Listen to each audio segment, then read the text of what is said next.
কথা কম শুনবা? কি বলো?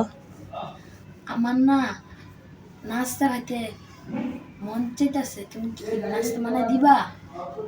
তোমার নাস্তা খাইতে মন চাইতেছে? হ্যাঁ, কি নাস্তা বানাই দেবো তোমাকে? আমার ডিম দিয়ে পাউরুটি দিয়া নাস্তা বানাই দিবা? ডিম দিয়ে পাউরুটি দিয়ে খাইতে মন চাইতেছে? হ্যাঁ। তাহলে চলো ডিম দিয়ে পাউরুটি দিয়ে ভাজা দেই। আসসালামু আলাইকুম, আপনারা কেমন আছেন? আমার আম্মুর ইউটিউব চ্যানেলটা সাবস্ক্রাইব করবেন এবং পাশে থাকবেন। সবাই আমার আম্মুকে সাপোর্ট করবেন।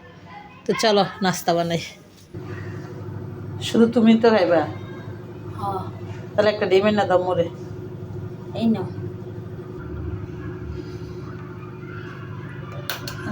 ডিমটা বানতেছে। তোমার ডিম দিয়ে পাউরুটি দিয়ে খাইতে অনেক মন চাইতেছে না? জি।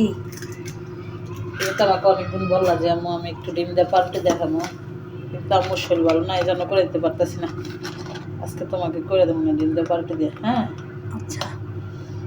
এই যে সামান্য একটু লবণ দিলাম, ভাত কাটাই না কাটা চামচ দিয়ে ডিমটা পাউরুটিটা ফাটা দিতেছি, তাহলে ভালো হইব পাউরুটিটা।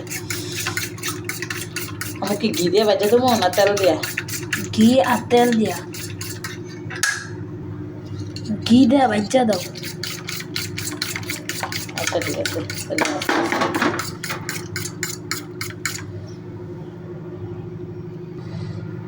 আমার ঘিটা ফ্রিজ থেকে আইনা দাও। নেও আম্মা, আইনা দিছি। দাও আমার হাতে দাও। এই নাও।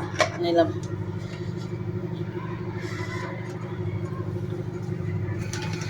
ঘিটা বলক। হ্যাঁ,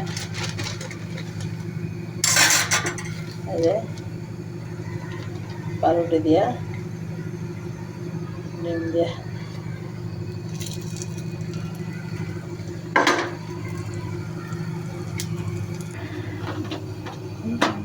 আম্মু মাঝে মাঝে আমার অনেক নাস্তা বানাই দেওয়া, ওইটি মজা হয় অনেক। তাই? হ্যাঁ। ঘরের নাস্তা খাইতে ভালো লাগে? হ্যাঁ।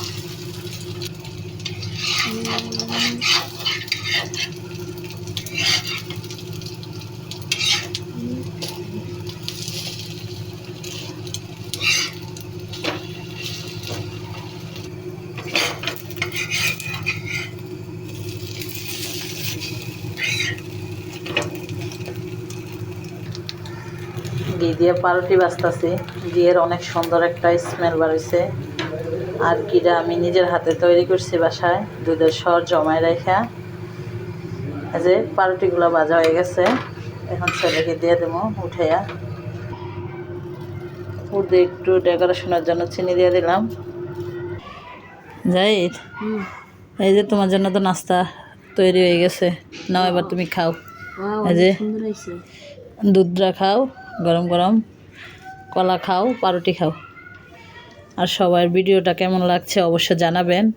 ভিডিওটা আমাকে সাপোর্ট করবেন, আমার চ্যানেলটা সাবস্ক্রাইব করবেন, অবশ্যই আমার পাশে থাকবেন।